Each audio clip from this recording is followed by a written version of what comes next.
What's app کو ایجاد کرنے والے شخص کا نام جین کوم تھا۔ جین کوم کی کہانی امریکہ کے ایک خیراتی سینٹر سے شروع ہوتی ہے، لیکن اس کی کہانی سے پہلے یوکرائن آتا ہے۔ وہ یوکرائن کے ایک غریب یہودی خاندان میں پیدا ہوا۔ خاندان اسد میں زندگی گزار رہا تھا۔ گھر میں نہ ہی بجلی تھی، نہ گیس تھی اور نہ ہی پانی تھا۔ گرمیاں حیرت سے گزر جاتی تھی، لیکن یہ لوگ سردیوں میں بھیڑیوں کے ساتھ سونے پر مجبور ہو جاتے تھے۔ اس غربت میں 1992 میں زیادتی بھی شامل ہو گئی۔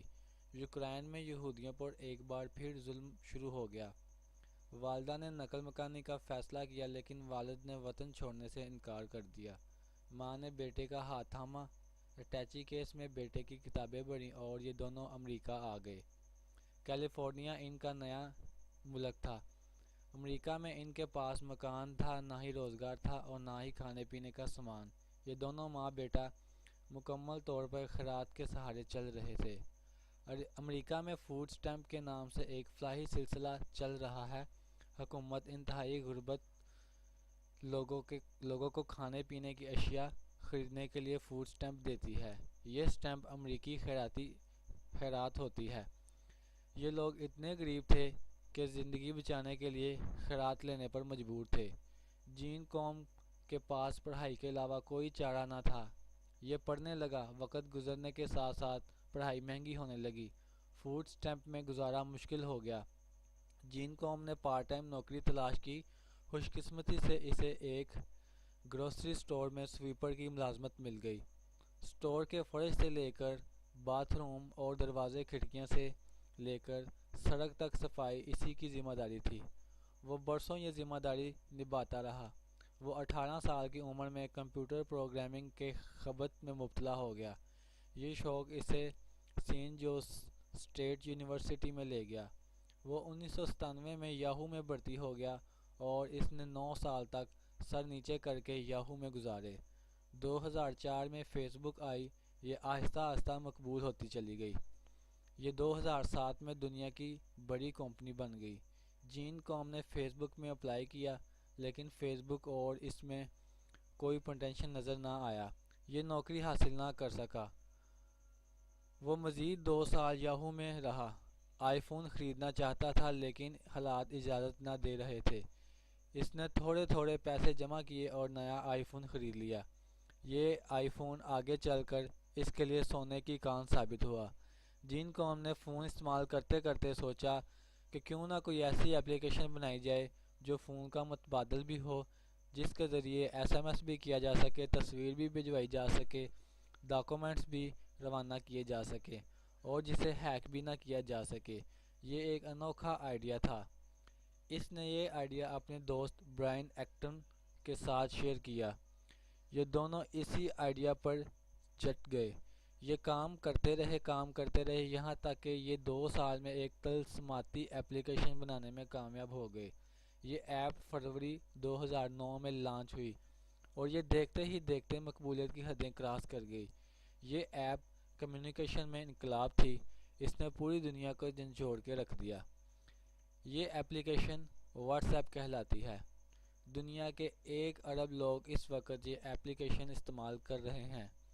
یہ ایپ دنیا کا تیز ترین محفوظ ترین ذرائع ابلاغ ہے۔ واٹس ایپ ڈاؤن لوڈ کریں اور آپ دنیا کے کسی بھی کونے میں چلے جائیں۔ آپ کا نیا فون اور نیا نمبر خریدنے کی ضرورت نہیں پڑے گی اور نہ ہی آپ کسی موبائل کمپنی کے ہاتھوں بلیک میل ہوں گے۔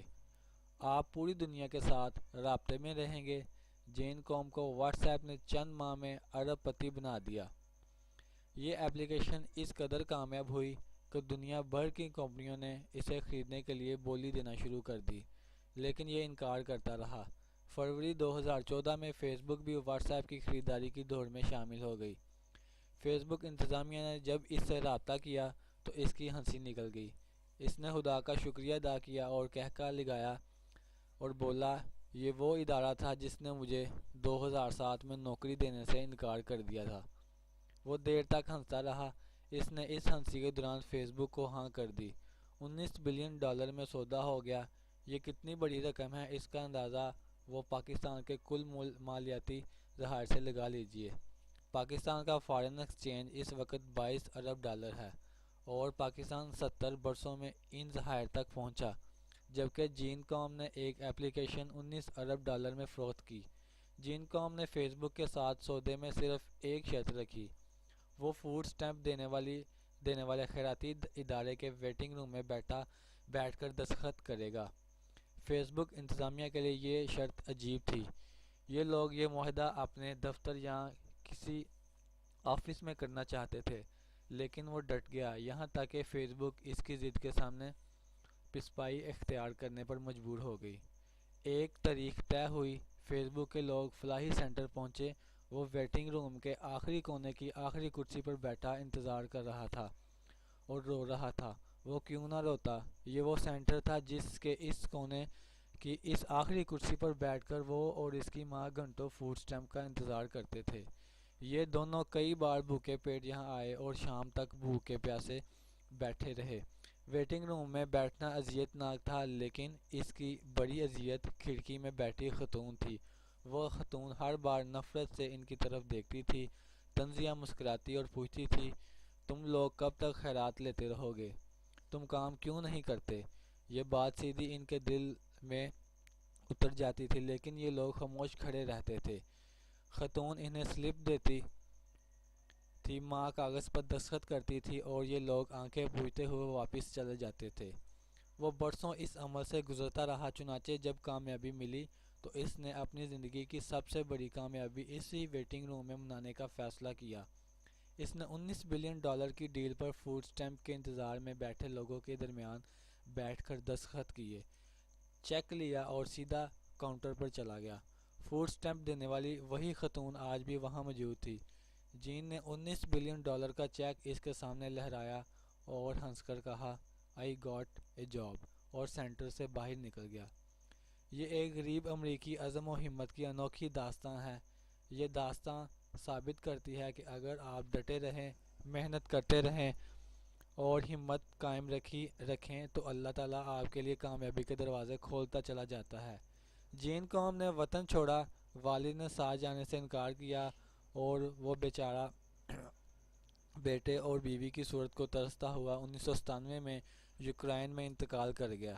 جین نے خیرات لے کر تعلیم حاصل کی، گروسری سٹور پر سویپر کا کام کیا اور آخر میں اللہ تعالیٰ کے کرم سے کھرب پتی بھی بن گیا۔ یہ داستان جہاں جین قوم کی عزم و ہمت کی دلیل ہے، یہ وہاں امریکی معاشرے کی وسعت اور فراخ دلی کا بھی ثبوت ہے۔ یہ ثابت کرتی ہے امریکہ ایک ایسا ملک ہے جس میں کوئی شخص 1992 میں خیرات لے کر پیسے سے تعلیم حاصل کرتا ہے اور صرف 24 سال کی عمر میں کھرب پتی بن جاتا ہے، اور یہ صرف امریکہ میں ہی ممکن ہے۔ جہاں اس داستان سے جین قوم کو عزم سیکھ سکتے ہیں، وہیں اس داستان سے ایک ایسے معاشرے کا آئیڈیا بھی ملتا ہے جس میں صرف عزم و ہمت، محنت کاشت ہوتی ہے، جس میں صرف ترقی یافتہ لوگوں کی وراثت نہ ہو اور جس میں ہمیشہ کامیاب لوگوں کو جنم نہ دیتے ہوں، جس میں سب کے لیے محنت برابر ہوتی ہے۔ جب بھی جین قوم جیسے لوگوں کی داستان پڑھتا ہوں تو میرا دل دکھ سے بھر جاتا ہے اور میں سوچتا ہوں ہم مسلمان کس قدر بدقسمت ہیں۔ ایسے فراخ دل معاشرے کا خواب ہمارے رسول پاک صلی اللہ علیہ وسلم نے دیکھا تھا، لیکن یہ معاشرہ